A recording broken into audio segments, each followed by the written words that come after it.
Rose State College is set to host an emergency management speaker series. And here to tell us about the disaster next door, Professor Jackie Wright from Rose State College. Good to meet you, sir. Good morning. How are you? Doing quite well. Thank you for your time today and stopping by to chat about this. I mean, how timely is this? You know, we have the shootings going on in Florida, but we have Tamara Pratt from Rose State over there who helps us out with this. As she well knows, Oklahoma is such a good news market, and unfortunately some of those news items are disasters. Yes, sir, and it's not going to change much for Oklahoma. We're in that particular perfect storm region where every year we get the different variety of weather events. So the intent of the 7-part series is to cover those type of events that have made historical impact on Oklahoma.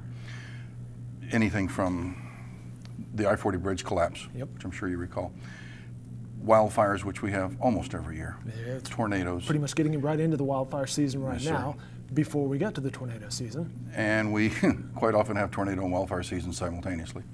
Even today, as we tape this in mid to late February, there's storms forecast for tonight. Yes, sir, there are.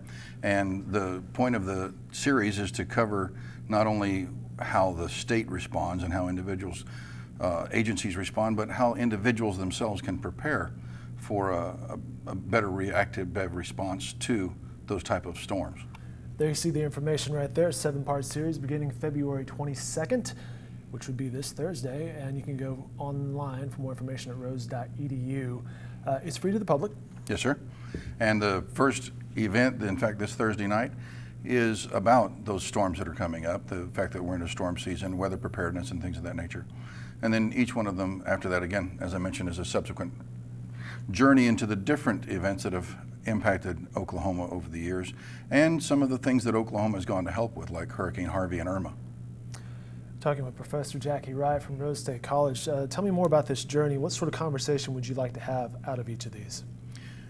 Well, the conversation that I would most like to have is to let people know that the important information out there is something that everyone can use to make themselves better prepared. And in Oklahoma, as in many other states where a lot of us live in a rural area, the first responders aren't always the fastest ones to get to you, especially in a disaster. A lot of times you have to be self-reliant, have to take care of yourself. And there are steps that can be done to do that, but you have to know what they are first, and some of those will be covered in that hour-and-a-half presentation, as well as what small communities can do, how to work best with first responders, and just generally an overall preparedness that, unfortunately, for the average citizen, they're not aware of what the preparedness requirements are. We've seen that so many times across Oklahoma when a tornado or severe weather hits, or like you said, the bridge collapses. It's the community that's there first before the professionals. Absolutely. And when the communities are capable of responding together, of helping each other out, of being there for each other, it makes the job of the first responder a whole lot simpler and a lot easier, because they don't have to deal with the community as well as the disaster du jour. They're more involved in just taking care of the disaster, and the community actually turns out in force usually to help the first responders. I would say that our volunteer forces, opportunities, people in this state rival the entire country. You're probably right about that. Again, it begins this Thursday, February 22nd on the campus there at Rose State. The topic this Thursday, as he mentioned, how the experts prep for severe weather. And then you go into other topics there, wildfires, killer hurricanes, and there you see the schedule. Who all will we be hearing from, easy for me to say, throughout the series? Who are the speakers? The severe weather, of course, is going to be a combination of two different perspectives from both the Oklahoma County Emergency Manager and the Oklahoma Department of Emergency Managers State Training Officer, so that we get a perspective of not only how does the state prepare for and get ready for emergency weather, but also for county levels. And the other people that are going to be involved on the subsequent ones range from individual cities. We have speakers from Norman, to rural communities like Shawnee, to Oklahoma City Metro itself. Very good. We should also mention that in addition to this 7-part series, next week, or I should say not next week, but March 1st, you have an additional series to talk about, unfortunately, something that's very timely, given the shootings last week in Portland, Florida, an active shooter presentation. Yes, sir, and timely is the key word there. We felt like it was important to take advantage of the opportunity we have with Jennifer Newell and her crowd over at the Oklahoma Office of Homeland Security. Okay. They have a program in place that specifically addresses school shooters and issues of that type, and they've agreed to come out on the 1st of March and do a specific presentation for that as a part of the series, but as an offset from it, because it's more a violence or a man-made disaster versus the natural disasters which the other 7 cover. And what would you like to hear out of that? We were talking before we got started. It seems like these days a lot of the coverage is a hot take or some commentary versus perhaps a smarter conversation. Well, that's the interesting part, because on the 14th of March, and I may be letting the cat out of the bag, I'm doing a presentation on the campus, specifically for campus staff and faculty, about what they should expect to encounter, what steps they can do, what plans we can put in place to more effectively respond to the type of incident that happened in Florida. There are so many indicators that are outside of the ability of the school campus that they have no control or even awareness of in many cases. So their first response is when the actual event begins to occur. So what do? There are different thoughts, different schools of thought on what the process are. Some people think that the best thing to do is to lock the door, turn off the light, hide and be quiet. And we are all in that kind of a situation. However, I apologize. No worries I should at have all. turned this off. Not a problem.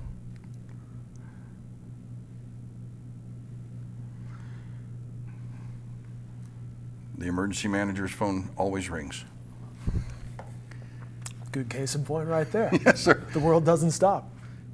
But what we really want people to understand is that there are other options between hiding and running away. You know, I think that's smart, not to interrupt you there, but just to have that mental toolkit of this is happening, I know X, Y, and Z that I can do, instead of who do I call, what do I do? Exactly. Lock the door, turn off the lights. Exactly, because the response process, the response protocol should be one of mental activity, not one of, cowering like scared rabbits. And unfortunately, most people don't have the mental or emotional training. They haven't put themselves in a position in their minds. They haven't had the discussion with their families. They haven't had the discussion with their coworkers, with their peers, with their students about what options do we actually have when that kind of a scenario takes place on the campus. What can we do? Well, ultimately, most of the people who go onto campuses whose intent is to do bad deeds, the very first sign of returned aggression, let alone a weapon, deters them, because they're there looking for soft targets. If they can find someone who will cower in a corner that they can unfortunately fire a weapon at, that's what they're there for, body count. If, on the other hand, those people are being aggressive in response, they're mobbing the individual, they're throwing things at them, they're doing whatever activities that you can do to disrupt the shooter's thought process. They're there with one process in mind. They're in hunter-killer mode, and they're looking for motion and activity, but they're really looking for people that they can take advantage of. When that gets turned on them, quite often they will retreat, they will run. And in fact, in almost every case that we've talked about, when law enforcement finally arrives on the scene, and I don't mean finally as a slight to them, because law enforcement has a great response time. Yeah, could just be 2 or 3 minutes, but in that 2 or 3 minutes. But in that 2 or 3 minutes, exactly. So at the point when law enforcement arrives, many of those shooters choose to end their life at that point, because they know it's a no-win situation for them. What I'm suggesting is that if you back up that protocol to the point where the shooter begins his activities, and do so by aggressively responding to them, by, again, throwing things, using a fire extinguisher on them, mobbing them physically, a mob of people if necessary, that disrupts their thought process to the point that they quite often shut down. I would imagine that you would advise doing this in somewhat of a safe way. Yes, sir, absolutely. Instead of putting yourself in harm's way to be a hero or anything, but here are some steps that you can do to disrupt what's happening. Well, in a blog post that I wrote just recently, I indicated that one person being aggressive with a shooter is suicide, but a half a dozen people who have the mindset that they're going to take the fight to the shooter, that they're not going to stand idly by and let it happen, will change that scenario. And yes, in fact, a couple of them may get shot. But if nobody does anything, they're probably all going to get shot anyway. Yeah, we've seen some results of that. Yes, sir. We're chatting with Professor Jackie Wright from Rose State College. More information on this series at rose.edu. Before I let you go, sir, you, as I mentioned, emergency management professor. What's your background? You know, I've had people ask me what time it is and tell them this is how the sundial was discovered.